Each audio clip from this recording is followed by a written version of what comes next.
విష్ణువుకు వైకుంఠంలాగా, శివయ్యకు కైలాసంలాగా మహాగణపతికి కూడా ఒక లోకం ఉంది. మీకు తెలుసా?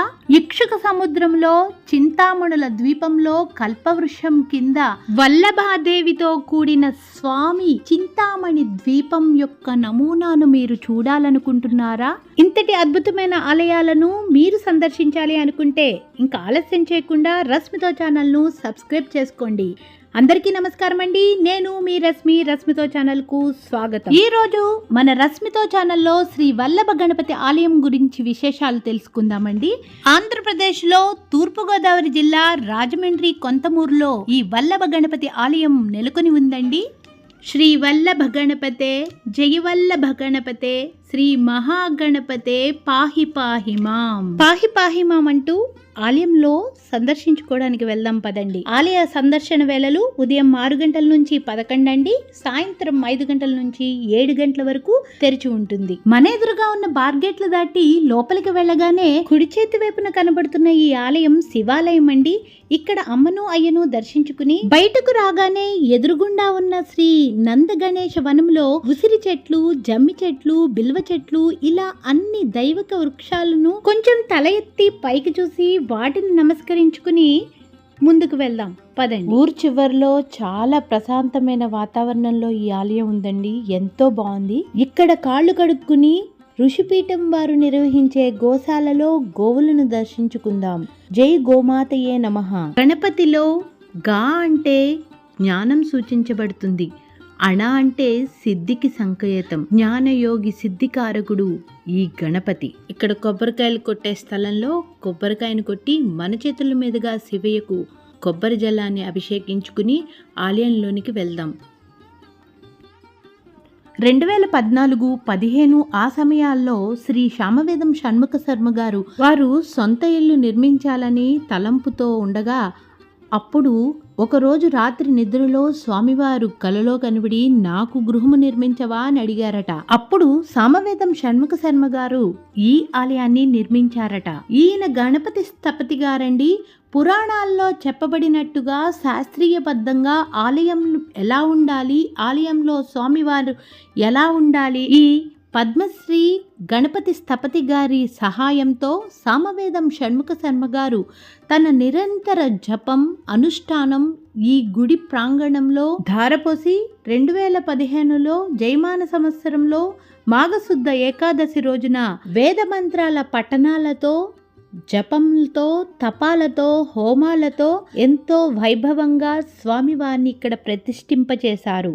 ఆలయం లోపలికి ప్రవేశించగానే మనం ప్రదక్షిణ చేస్తుంటే శంకరాచార్యుల వారిని దర్శించుకుని ఆ పక్కనే ఉన్న నాగేంద్రుని కూడా దర్శించుకుందాం. ఈ ఆలయపు గోడలపై 15 గణపతులు, గర్భాలయంలో ఉన్న స్వామితో కలిపి 16 గణపతులు ఇక్కడ ప్రతిష్టమై ఉన్నారండి. స్వామి రూపం ఎలా ఉండాలో మంత్రం ద్వారా దర్శించిన ఋషులు ఏ విధంగా చెప్పారో ఆ విధంగా గణపతి స్థపతి గారు ఇక్కడ ఈ 15 గణపతులను తీర్చిదిద్దారండి. ఆ గణపతులు ఒక్కసారి బాల గణపతి, తరుణ గణపతి, భక్త గణపతి, త్రైక్షర గణపతి, విఘ్న గణపతి, వీర గణపతి, విజయ గణపతి, ఉచ్చిష్ట గణపతి, సిద్ధి గణపతి, నృత్య గణపతి, లక్ష్మీ గణపతి, హేరంబ గణపతి, క్షిప్ర గణపతి, ద్విజగుణ గణపతి, శక్తి గణపతి. గర్భాలయంలో ఉన్న గణపతితో కలిపి 16వ గణపతి అండి. ఆయనే శ్రీ శ్రీ వల్లభ గణపతి. పరమేశ్వరుని శుద్ధ సత్వ స్వరూపమే ఈ వల్లభ గణపతి స్వరూపం. ఆ పరమేశ్వరుడి రూపంలో గణపతి, పరాశక్తి రూపంలో వల్లభాదేవిని మనం ఇక్కడ శ్రీ వల్లభ గణపతిగా దర్శించుకోవచ్చు. వల్లభ గణపతి రూపం ఎలా ఉంది అంటే అరుణారుణ వర్ణంలో అంటే ఎర్రని వర్ణంలో స్వామివారు ఉంటారు. ఆ ముక్కంటిలా 3 కన్నులు కలిగి ఉంటాడు. తలపై సూర్యుణ్ణి చంద్రుణ్ణి ధరించి ఉంటాడు. 7 కోట్ల మంత్రరాశికి ఆధారభూతమైన దైవం గణపతి. ఆ మంత్రరాశిని గణపతి తన ఉదరములో నిక్షిప్తం చేసుకున్నాడు కాబట్టి గణేశుణ్ణి ఉదరలంబోదరుగా వ్యక్తమవుతాడు. ఆ ఉదరాన్ని నాగాబంధం చుట్టుకుని ఉంటుంది. ఈ స్వామి పంచభూత తత్వాలను నియంత్రించే శక్తి కలిగి ఉన్నారు. వల్లభ గణపతి కుడి భాగంలో పురుష శక్తిని, ఎడమ భాగంలో స్త్రీ శక్తిని సూచిస్తూ ఉంటుంది. ఆయనలో పురుష మరియు స్త్రీ శక్తులు రెండూ సమన్వయంగా ఉన్నాయి. 5 మిథున దేవతలు స్వామివారిలో నిక్షిప్తమై ఉంటారు. మిథున అంటే జంటలు అండి. 5 జంటల దేవతలు స్వామివారిలో ఉంటారు. స్వామివారి పై 2 చేతులలో చక్రం, కమలం ధరించిన లక్ష్మీనారాయణులు జలతత్వానికి సంకేతంగా పంచభూతాల్లో ఒకరుగా ఉంటారు. పంచభూతాల్లో 2వ తత్వం అగ్నితత్వం. త్రిశూలం, పాశాన్ని ధరించిన శివపార్వతుల స్వరూపాన్ని మనం ఇక్కడ 2వ చేతిలో దర్శించుకోవచ్చు. 3వ చేతిలో స్వామివారు చెరుకు విల్లును, నీలోత్పలం అంటే నల్లని కలువను ధరించి ఉన్నారు. వారే రతి మన్మధులు. ధర్మబద్ధమైన కామములను తీరుస్తారు. వీరు వాయుతత్వానికి ప్రతీక. ముందు స్వామివారు రతి మన్మధుల రూపంలో మన కోరికలను తీరుస్తారు. తర్వాత మనకు వైరాగ్యాన్ని కూడా స్వామి కల్పిస్తారండి. 4వ మిథున దేవతగా వరాహస్వామి భూదేవిని స్వామివారు గద, వరికంకుల రూపంలో ధరించి ఉంటారు. వీరు పంచభూతాల్లో భూతత్వాన్ని కలిగి ఉంటారు.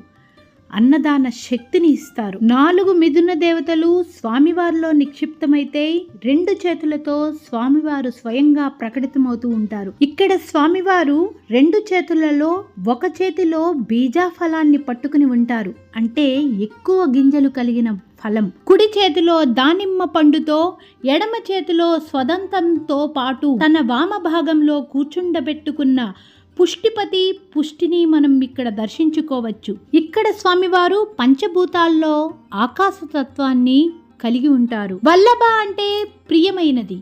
జ్ఞానంతో కూడిన ఆనందాన్ని, ప్రియమైన కోరికలు నెరవేరాలి అంటే మనం శ్రీ వల్లభ గణపతిని అర్చించాల్సిందే. మరి కొన్ని సంవత్సరాల నుంచి జీవించి పూజలు అందుకుంటున్న తెల్ల జిల్లేడు వేరు గణపతి ఆకారాన్ని సంచరిస్తుంది అంటారు కదండి. అలాగే ఇక్కడ గర్భాలయంలో అర్క గణపతి, తెల్ల జిల్లేడు గణపతిని మనం దర్శించుకోవచ్చు. ఒక భక్తుడు ఈ ఆలయానికి ఈ గణపతిని ఇచ్చారటండి. ఇది ఇక్కడ ఒక విశేషం. మరొక విశేషం ఏమిటి అంటే ఈ ఆలయంలో ఎవరి గోత్రనామాలతో అర్చన చేయరండి. లోక కళ్యాణార్థమే స్వామివారికి ఇక్కడ అర్చన జరుగుతుందండి. మరొక విశేషం ఏమిటి అంటే చిలుకూరి బాలాజీ ఆలయంలో లాగా ఇక్కడ హుండీ ఉండదండి. స్వామివారిని దర్శించుకున్నాక ప్రధాన ఆలయ ప్రాంగణం నుంచి కుడివైపుకి లోపలికి వెళ్ళగానే అక్కడ మనకు పంచముఖ ఆంజనేయ స్వామిని మనం దర్శించుకోవచ్చండి. ఈ ఆలయంలో క్షేత్రపాలకుడు ఆంజనేయ స్వామిటండి. భక్తులు ఎంతో భక్తి శ్రద్ధలతో రాసిన రామకోటి పుస్తకాలపై శ్రీ సీతారామ లక్ష్మణ సమేత ఆంజనేయ స్వామిని ప్రతిష్ఠించారండి. వారిని దర్శించుకుందాం. జై శ్రీరామ్. ఎంతో రమణీయమైన అందమైన పాలరాతి రాధాకృష్ణులను కూడా మనం ఇక్కడ దర్శించుకోవచ్చు. జై రాధే, జై కృష్ణే. ఈ ఆలయంలో యాగశాల కూడా ఉందండి. ఈ ఆలయం నిర్మించినప్పటి నుంచి ఇప్పటిదాకా ఎన్నో యాగాలు, యజ్ఞాలు ఇక్కడ జరిగాయండి. ఈ ఆలయంలో మనం సందర్శించవలసిన అత్యద్భుతమైనది ఈ చింతామణి భవనం అండి. ఆదిశంకర్లు ప్రతిష్ఠించిన షణ్మాతలలో గాణాపత్యం ఒక్కటి. ఇక్కడ గణేశ పరబ్రహ్మ స్వరూపం. ఆయన సకల విభూతులతో చింతామణి ద్వీపంలో నెలకొని ఉంటారు. ఇక్షుక సముద్రం మధ్యలో చింతామణులతో కూడి ఉన్న ద్వీపంలో కల్పవృక్షం కింద వల్లభాదేవితో కూడి 10 చేతులతో పంచమిథున దేవతాశక్తులతో స్వామివారి పరివారంతో శ్రీ మహాగణపతి స్వరూపాన్ని మనం ఇక్కడ దర్శించుకోవచ్చు. శ్రీ శ్రీపతి ధర్మద్వారం, గిరిజాపతి అర్ధద్వారం, మహిపతి మోక్షద్వారం, రతిపతికి కామద్వారాన్ని కలిగి ఈ చింతామణికి 4 దిక్కులలో 4 ద్వారాలకు 4 మిథున దేవతలు కొలువై ఉంటారండి. నేను ఎప్పుడూ చూడని ఆ చింతామణి ద్వీపాన్ని నా కన్నులారా చూసి ఇక్కడ విశేషాలన్నీ తెలుసుకున్నందుకు చాలా ఆనందిస్తున్నానండి. ఇంతటి అద్భుతమైన చింతామణి ద్వీపాన్ని నాతో పాటు మీరు కూడా సందర్శించుకున్నారు కదండి. మీలో ఎంతమందికి ఈ చింతామణి ద్వీపం గురించి తెలుసో నాకు కామెంట్ బాక్స్ లో కామెంట్ చేయండి. మరి ఈ ఆలయంలో స్వామివారిని దర్శించుకుంటే మన మేధస్సు చైతన్యవంతమవుతుంది, సిద్ధి బుద్ధి శక్తులు ప్రచోదం అవుతాయి, వాక్కులు జ్ఞానశక్తులు జాగృతమవుతాయి. మహానుభావుల పాద ధూళికే మనం పవిత్రమైపోతామండి. అలాంటిది వారు వచ్చి ఇక్కడి ఈ స్వామివారిని దర్శించుకుని ఈ క్షేత్రానికి మరింత శోభను కల్పించారు.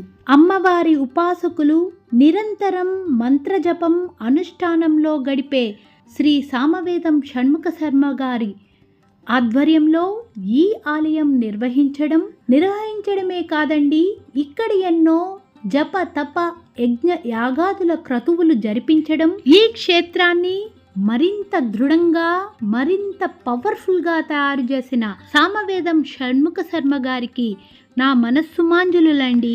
మన ఎలాంటి కోరికలైనా ధర్మబద్ధమైన కోరికలండి తీరాలి అంటే ఈ స్వామివారి చుట్టూ 21 ప్రదక్షిణలు చేస్తే మన కోరికలు తప్పక నెరవేరుతాయండి. వైదిక ఆగమనంతో చతురావృత్తి తర్పణాలతో నిత్యం స్వామివారిని ఆరాధిస్తూ ఉంటారు. విద్య కావాలన్నా, వివాహం కావాలన్నా, దాంపత్యం సౌఖ్యంగా ఉండాలి అన్నా, సంతానం కావాలి అన్నా, కార్యసిద్ధి ప్రసాదించాలి అన్నా శక్తితో కూడిన శ్రీ వల్లభ గణపతిని తప్పక మనం దర్శించుకుని మన కోరికలను నెరవేర్చుకుందాం.